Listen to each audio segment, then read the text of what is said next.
अगस्त्य राजपूत को देखकर जो उसे कोल्डली घूर रहा था, उसने अपनी निगाहें नीची कर ली। उसके होठ काँप रहे थे और वे चिल्ला उठी, miss Naira, I am sorry. हम मुझे कुछ अभी तक सुनाई नहीं दिया। नायरा के चेहरे पर एक इनोसेंट सी स्माइल थी जो बिल्कुल हार्मलेस लग रही थी। मुझे माफ़ कर दीजिए मिस नायरा, मैं गलत थी। इस बार भी नायरा ने कोई जवाब नहीं दिया। नैना अपने दांत पीसने लगी। उसने एक गहरी सांस ली। अपने आसपास खड़े लोगों की परवाह किए बिना वे जोर से चिल्लाई, miss Naira, I am sorry. Naira की आंखें अभी भी कोल्ड थीं। अचानक से उसने नोटिस किया कि मयंक श्रीवास्तव ने एक न्यू शर्ट पहन रखी थी। ये शर्ट जो यंग मास्टर मयंक ने पहन रखी है, ये भी तो चीप नहीं होगी। तो क्यों ना मैं ये शर्ट तुम्हारे लिए खरीद दूँ? नैना का चेहरा पीला पड़ गया जब उसे एहसास हुआ नायरा आगे क्या कहने वाली थी। नैना को ऐसा लगा किसी ने उसे हिमालय की चोटी पर फेंक दिया हो। उसका पूरा जिस्म ठंडा पड़ गया। क्यों, तुम्हें डांस नहीं करना? नायरा ने बाहर खड़ी भीड़ को देखा। क्यों ना मैं तुम्हारे लिए इन लोगों में से किसी एक को सेलेक्ट कर लूँ। तुम्हें बस उसके साथ एक रात गुजारनी पड़ेगी। वहाँ खड़े लोग अचानक से एक्साइटेड हो गए और सीटियाँ बजाने लगे। नैना सर से पाँव तक काँप उठी। उसे समझ नहीं आ रहा था ये गुस्से की वजह से था या डर की वजह से। मयंक जो वहाँ खड़ा ये सब सुन रहा था, वह भी डर गया। आज अगर उसने सबके सामने माफ़ी नहीं मांगी तो अगस्त्य राजपूत को तो छोड़ो, जो किसी को भी एक इशारे से ख़त्म कर सकता था, नायरा जिंदाल से बचना भी आसान नहीं होगा उसके लिए। मिस नायरा जी, मैं अपनी बातों और हरकतों के लिए माफ़ी मांगता हूँ।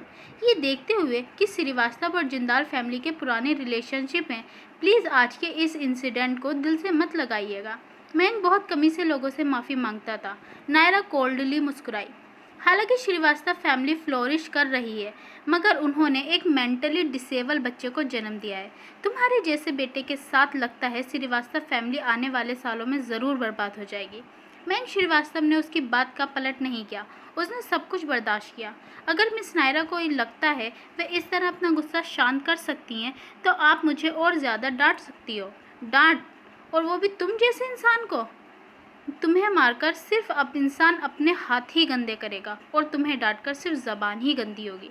नायरा ने उसकी खिल्ली उड़ाई और अचानक से हंसी। मैंने सुना है यंग मास्टर मयंक के पास 2 रियल इस्टेट कंपनीज हैं जिन्हें तुम बेचने जा रहे हो। क्यों ना उनकी कीमत थोड़ी कम करके मुझे बेच दो। मयंक श्रीवास्तव थोड़ी देर के लिए हैरत में पड़ गया। उसे कभी भी उम्मीद नहीं थी कि नायरा, जिसे बिजनेस में कोई इंटरेस्ट नहीं था, अचानक से उसे ऐसा ऑफर देगी। अगस्त्य भी नायरा को देखने लगा। नायरा ने मयंक को देखकर कहा, उन दोनों कंपनीज के लिए 3 करोड़ रुपए ठीक रहेंगे।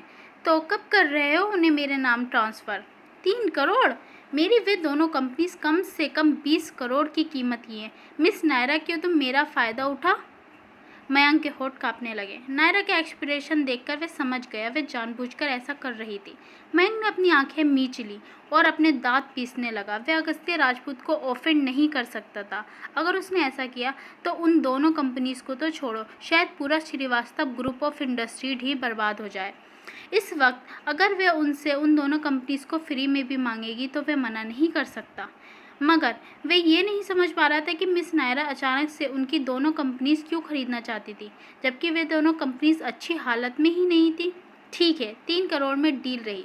नायरा का चेहरा खुशी से खिल उठा। थैंक्स, कुछ दिनों में तुम्हारी कंपनी आकर ओनरशिप ट्रांसफ़र के पेपर साइन करवा लूँगी।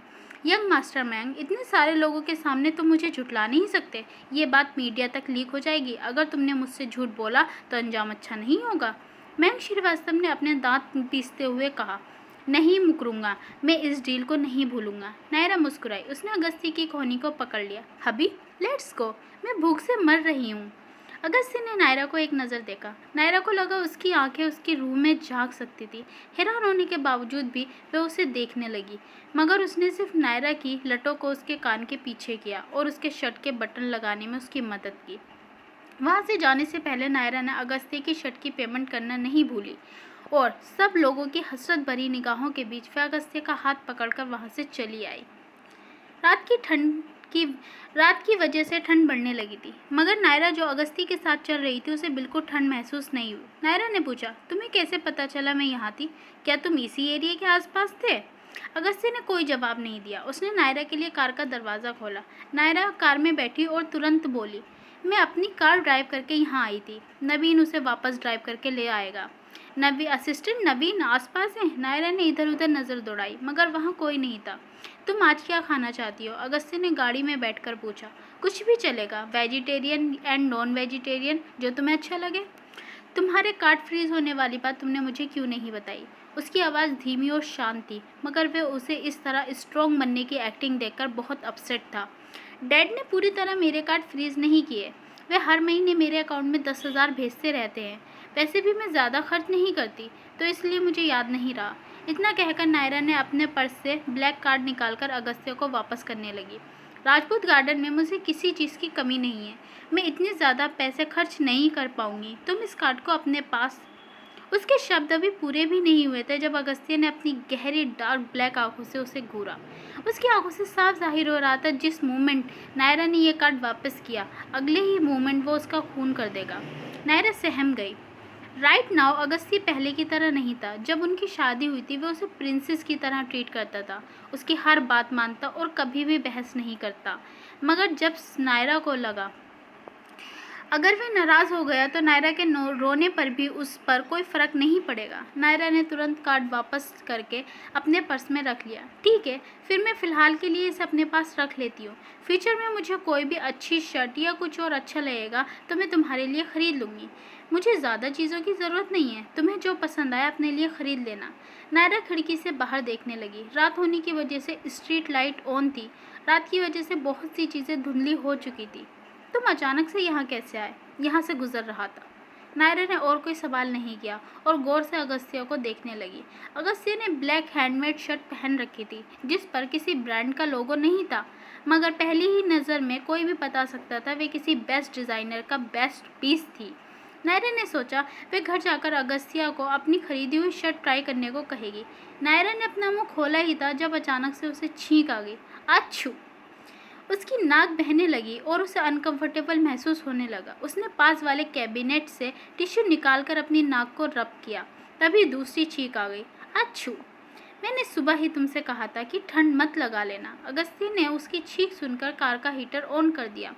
नायरा ने मुंह फुलाकर कहा, दोपहर में जब घर से निकली थी तो बिल्कुल ठीक थी। हो सकता है मेरी नाक अनकंफर्टेबल महसूस कर रही हो और ये कोल्ड ना हो। दोपहर में वे जल्दबाजी में घर से निकली थी, इसी वजह से उसने कोट नहीं डाला था। फिलहाल में दिल्ली में ठंड बढ़ने लगी थी। दिन और रात के टेम्परेचर में काफ़ी अंतर था। जब वे हॉस्पिटल से निकले तो उसे ठंड महसूस हो रही थी, मगर उसने इस बात पर ज़्यादा ध्यान नहीं दिया।